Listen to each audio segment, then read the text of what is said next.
Hey soul family, welcome back to my YouTube channel Priyanka 777 tarot guys. आप सभी के प्यार के लिए और प्यारे प्यारे कमेंट्स के लिए बहुत बहुत शुक्रिया, धन्यवाद, thank you so much guys. आज हम चेक करने वाले हैं कि थर्ड पार्टी की करंट एनर्जीज़ क्या है। अभी यहाँ पर देखो रोमांटिक थर्ड पार्टीज़ की भी एनर्जीज़ है और यहाँ पर फैमिली इन्वॉल्वमेंट है, वो भी एनर्जी है। कुछ केसेस में देखो करियर की वजह से या फिर कुछ कास्ट कल्चर रिलीजन की वजह से जो भी डिफरेंसेस हैं उसकी भी एनर्जीज़ मुझे दिखाई दे रही हैं। तो आपके साथ जो मैच हो रहा है वही आपको रखना है। सबसे पहले जो स्ट्रॉन्ग वाइब्रेशन है गाइज, यहाँ पर जो भी थर्ड पार्टी सिचुएशन आप दोनों के बीच में रही है, उस थर्ड पार्टी सिचुएशन से आपके पार्टनर्स बाहर निकलते हुए दिखाई दे रहे हैं। आपके पार्टनर्स अपने आप के लिए स्टैंड लेते हुए दिखाई दे रहे हैं, खुद की खुशियों के लिए स्टैंड लेने के लिए सोच रहे हैं। बहुत ज़्यादा ओवर थिंकिंग की एनर्जीज़ हैं। हालांकि ये जो भी पर्सन है करंटली थर्ड पार्टी के बीच में अपने आप को काफ़ी ज़्यादा अलोन फील कर रहा है या कर रही है।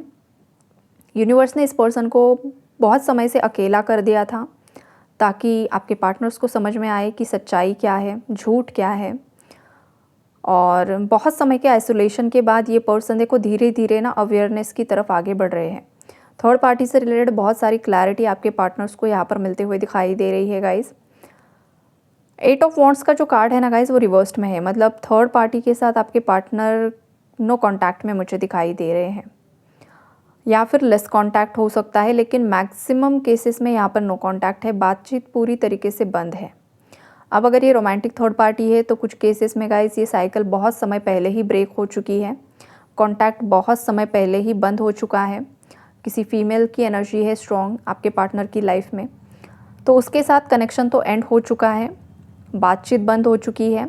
लेकिन जो एनर्जेटिक एक टेलीपैथी हो रही थी या एनर्जी जो कनेक्ट थी ना गाइज, वो भी फाइनली एंड हो रही है। पूरी तरीके से एंडिंग की एनर्जी से यहाँ पर आपके पार्टनर काफ़ी ज़्यादा पेन में मुझे दिखाई दे रहे हैं। बिकॉज इस जो रोमांटिक थर्ड पार्टी है ना गाइज, इसकी लाइफ में बहुत सारे ऑप्शंस मुझे दिखाई दे रहे हैं। इस थर्ड पार्टी ने पहले भी आपके पार्टनर को चीट किया था, बाद में भी चीट किया, आपके सेपरेशन के बाद भी चीट किया और अभी भी इसकी चीटिंग पूरी तरीके से जारी है। तो कुछ ऐसी बातें हैं जो आपके पार्टनर के सामने आई है। ये वाली वाइब्रेशन मुझे यहाँ पर पिक हो रही है। इस रोमांटिक थर्ड पार्टी के बारे में कुछ सच्चाई आपके पार्टनर के सामने आई है, कुछ इसके डीप सीक्रेट्स सामने आए हैं। शायद इस वजह से भी आपके पार्टनर बहुत ज़्यादा गुस्सा भी दिखाई दे रहे हैं और कुछ व्यूवर्स के पार्टनर्स यहाँ पर पेन में भी दिखाई दे रहे हैं। तो आपके साथ जो एनर्जी मैच होगी वो आप देख लीजिए, राइट। या फिर ये आप खुद भी हो सकते हो। वाइस वर्सा एनर्जीज़ यहाँ पर कलेक्टिव में मुझे दिखाई दे रही है। तो आपके लिए तो खुशखबरी यही है गाइस कि रोमांटिक थर्ड पार्टी की जो असलियत है, जो सच्चाई है, वो सरफेस लेवल पर यूनिवर्स लेकर आ रहे हैं। 9 की एनर्जीज़ है, मतलब यहाँ पर कंप्लीशन होने वाला है पूरी तरीके से। कुछ साइकिल्स एंड हो चुकी है और कुछ साइकिल्स अभी भी थोड़ा बहुत प्रोसेसिंग में है, जो बहुत जल्द एंड होने वाली है, हो ही रही है। मतलब ये समझ लीजिए आप। जहाँ पर फैमिली इन्वॉल्वमेंट है वहाँ पर अभी भी स्टबर्न एनर्जीज मुझे दिखाई दे रही है। अभी भी फैमिली के कुछ सदस्य ऐसे हैं जो मानने के लिए राज़ी नहीं है। मतलब वो जितने ज़िद्दी है उससे कई ज़्यादा ज़िद पर आपके पार्टनर्स मुझे दिखाई दे रहे हैं। आपके जो पार्टनर्स हैं वो पास्ट की बातों को काफ़ी ज़्यादा सोच रहे हैं कि उनके घर परिवार वालों ने उन्हें कहाँ कहाँ पर किस जगह पर सपोर्ट किया है, फाइनेंशियली या मेंटली। जब आपके पार्टनर सोच रहे तो आपके पार्टनर के हाथ में कुछ भी नहीं लग रहा है। उन्हें ऐसा लग रहा है कि जिन लोगों की वजह से उन्होंने आपको लाइफ से कट ऑफ किया, जिन लोगों ने उन्हें भड़का दिया आपके अगेंस्ट, उन लोगों पर उन्होंने ब्लाइंड ट्रस्ट किया था और आप पर उन्होंने कुछ जैसे कि डाउट किया था, ट्रस्ट इश्यूज़ क्रिएट हो गए थे। तो उन चीज़ों को जब आपके पार्टनर सब सोच रहे तो वो काफ़ी ज़्यादा परेशान हैं।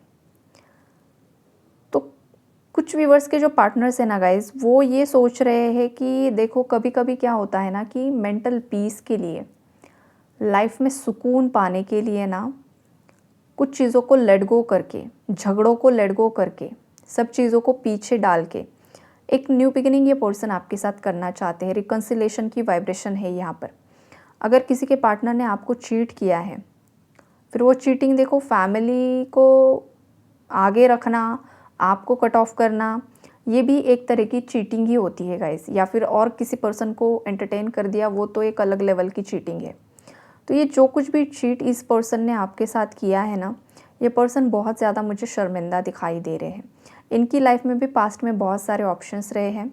इन्हें अपने आप पर इतना ज़्यादा विश्वास था कि जैसे कि ये किसी को भी हासिल कर सकते हैं, किसी को भी पा सकते हैं और ये इजीली आपसे मूव ऑन हो जाएंगे, लेकिन ऐसा नहीं हो पाया। इस पर्सन के माइंड से आप बिल्कुल भी नहीं निकल पा रहे हो।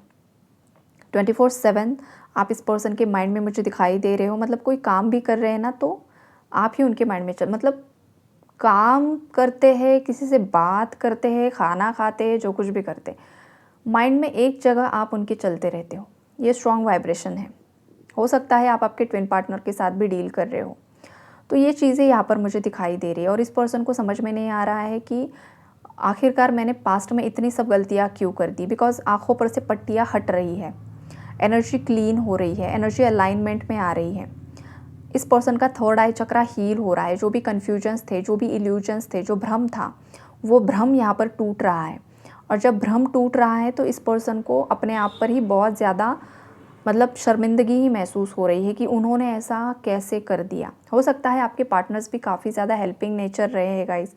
वो भी उन्हें भी लोक समाज सोसाइटी के लिए कुछ करना, लोगों की हेल्प करना, लोगों को सही राह दिखाना, या फिर वो भी नेचर वाइज अच्छे हो सकते हैं। कुछ व्यूवर्स के पार्टनर, सभी के नहीं, लेकिन उसके बावजूद गाइस कुछ कार्मिक साइकिल्स को एंड करने के लिए, बैलेंस करने के लिए आपके ऐसे व्यूवर्स भी या आपके पार्टनर्स भी डिस्ट्रैक्ट हो गए थे।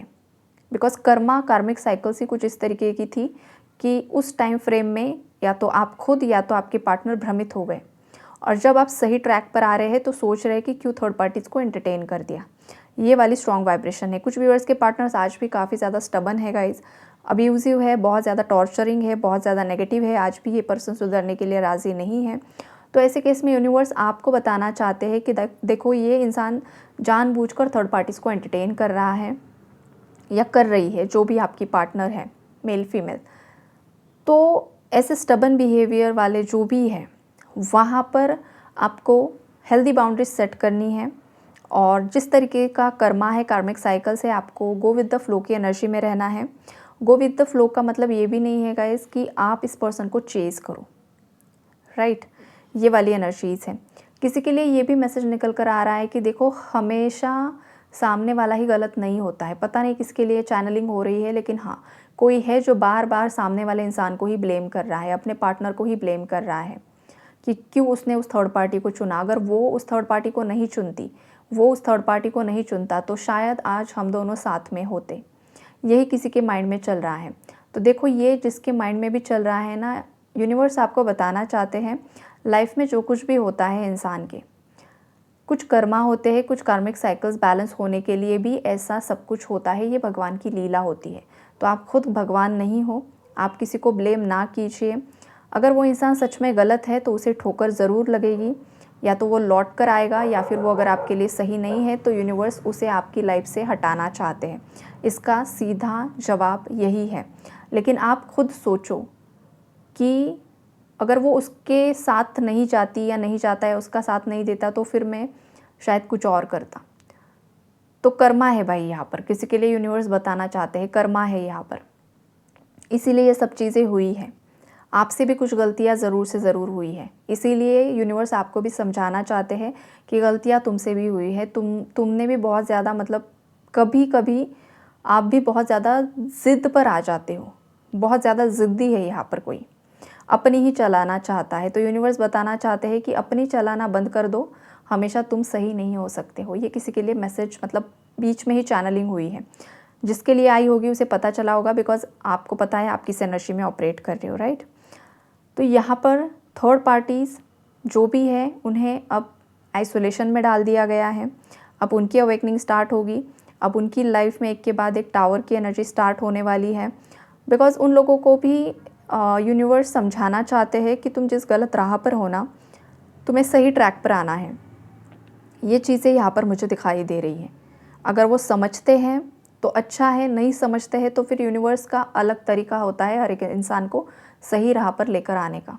लेकिन इंसान सुधरने की कोशिश ही ना करे, या फिर उसे अपने आँखों पर की पट्टियाँ हटानी ही नहीं है, इल्यूजन्स में ही रहना है, नेगेटिव एनर्जीज़ का ही सहारा लेते रहना है, फिर ऐसे केसेस में ऐसी सोल्स भटक जाती है, बार बार इस धरती पर आएंगे, बार बार इन्हें कर्मा मिलेगा, बार बार इनकी लाइफ में स्ट्रगल क्रिएट होगा।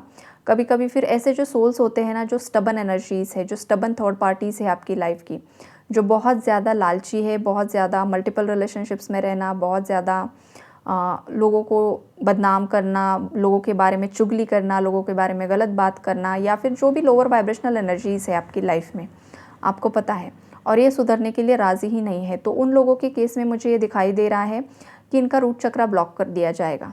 रूट चक्रा ब्लॉक होना मतलब जो आपकी लाइफ का पूरा जो एक फाउंडेशन होता है, जिसे मूल आधार चक्र भी बोलते हैं ना, मूलाधार चक्र। तो मूलाधार मतलब क्या, जो फाउंडेशन है वो ही पूरी तरीके से स्ट्रॉन्ग नहीं होना। इसका मतलब पैसा नहीं आएगा, घर में कलेश हो जाएंगे, बच्चे अच्छे तरीके से काम नहीं करेंगे, बच्चों की लाइफ में ग्रोथ नहीं होगी, बच्चों की शादियां नहीं होगी, बीच बीच में प्रॉब्लम्स क्रिएट होना शुरू हो जाएगा। मतलब एक इंसान को खुश रहने के लिए क्या ज़रूरी होता है, पैसा ज़रूरी होता है, अच्छी फैमिली ज़रूरी होती है, बच्चों की लाइफ अच्छी होना, उनका पढ़ाई जो कुछ भी है सही सिचुएशन में चल रहा है, एक फ्लो में चल रहा है, तो इंसान चलो स्टेबल है भाई हमारी लाइफ में। लेकिन वहीं पर दिक्कतें आना, एक ही जगह पर नहीं, पूरी पूरी लाइफ में, बच्चों के साथ भी, फाइनेंसिस में भी, मेंटल इश्यूज, सब रूट चक्रा ब्लॉक कर दिया जाएगा। और फिर भुगतते रहो, हर जन्म में आओ और रूट चक्रा पर ही फंसे रहो। ऊपर उठना तो नामुमकिन हो जाएगा इन लोगों के लिए। फिर किसी भी तांत्रिक के पास जाए, किसी भी एस्ट्रोलॉजर के पास जाए, किसी भी टैरो रीडर के पास जाए, चाहे जितनी रेमेडीज़ कर ले, जब तक इनका दिमाग नहीं खुलता है कि इन्होंने जो गलतियाँ की है उन्हें उसकी माफ़ी मांगनी होगी, उन्हें सभी एनर्जीज़ को रिलीज़ करना होगा, तभी इनकी लाइफ में कभी कभार आई ब्लेसिंग्स तो आएगी, अदरवाइज़ नो। ये यहाँ पर मुझे दिखाई दे रहा है। तो अगर आपके साथ इनजस्टिस हुआ है तो आपके थर्ड पार्टीज़ की लाइफ में ये सब चीज़ें होते हुए दिखाई दे रही है। इन केस अगर खुद किसी ने गलती की है तो सोल लेवल पर माफ़ी मांग लीजिए और चीज़ों को लेट गो करना भी सीखना होगा। ज़िद से कुछ नहीं होता है गाइस, ज़िद आपको खुद को लेकर डूबेगी, ये लिख कर लीजिए। और कुछ समय बाद, कुछ साल बाद सोचिए कि मेरी ज़िद ने क्या किया, मेरी ज़िद की वजह से क्या हुआ। ज़िद होनी चाहिए लेकिन अच्छी चीज़ के लिए होनी चाहिए। कुछ सक्सेस में अपने आप को इम्प्रूव करके दिखाने की ज़िद होनी चाहिए। खुद का वर्जन बेटर करके दिखाऊंगा मैं, खुद को इम्प्रूव करके दिखाऊंगा मैं, खुद की लाइफ चेंज करके दिखाऊंगी मैं। ज़िद होनी चाहिए अच्छी चीज़ों के लिए, गलत चीज़ों के लिए नहीं। ज़िद अच्छी भी होती है लेकिन वो आप किस जगह पर लगा रहे हो वो भी मैटर करता है ना। खुद को इम्प्रूव करने के लिए कीजिए, खुद के सक्सेस के लिए ज़िद है तो अच्छी बात है, लेकिन गलत मतलब मैं उसे हरा कर ही रहूँगा, या उसे मैं नीचा दिखा कर ही रहूँगा, या उससे मैं बदला लेकर ही रहूँगी या रहूँगा, तो ये जो ज़िद है ना, ये सामने वाले का क्या करेगी वो तो करेगी, लेकिन ये आपको हार्म कर रही है। ये किसी के लिए चैनलिंग यहाँ पर आ रही है। तो यही है गाइस एनर्जी अपडेट। तो देखो, जिसको जो समझ में आया है उसी हिसाब से मैसेजेस को लेना है। Take care and God bless you all.